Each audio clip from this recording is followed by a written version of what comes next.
Imagine this, a beloved character, a fan favorite, meets an untimely end in one of the most iconic superhero movies of all time. But here's where it gets controversial. Was Agent Phil Coulson's death in the Avengers a masterstroke of storytelling or a sacrificial play that lost its impact?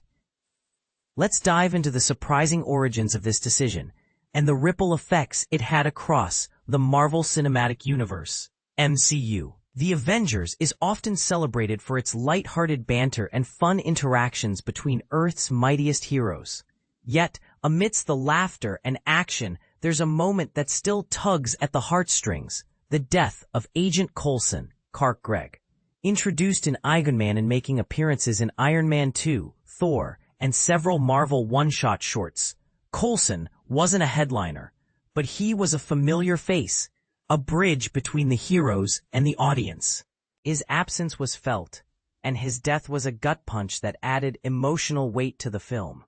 In the 2021 behind-the-scenes book, The Story of Marvel Studios, The Making of the Marvel Cinematic Universe, writer-director Joss Whedon revealed a shocking truth. The decision to kill Coulson came directly from Kevin Feige, the president of Marvel Studios.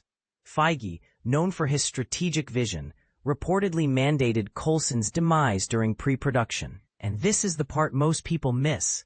Whedon explained that Feige's expertise in balancing narrative stakes made Coulson the perfect candidate. He was established enough for his death to sting, yet expendable enough to avoid turning the movie into a somber affair. It made perfect sense, Whedon said. You can't kill any of the Avengers, but you need stakes. Coulson's death gave the team a reason to unite and truly avenge something.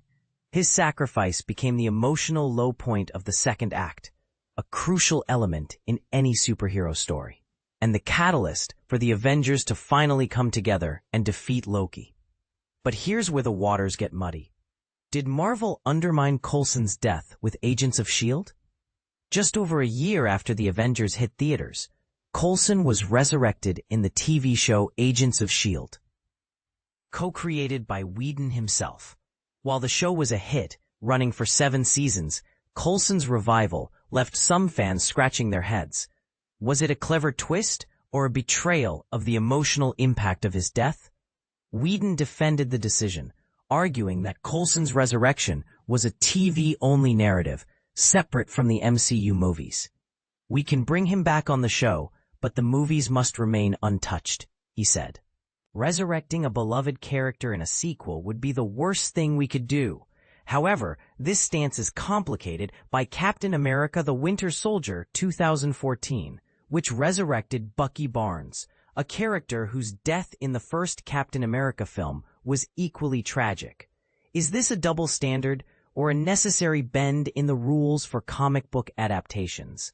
While Barnes became a long-standing character in the MCU, his revival contradicted Whedon's no resurrections rule. Yet Whedon stood by his decision, even as the MCU later broke this rule multiple times. So, here's the question for you.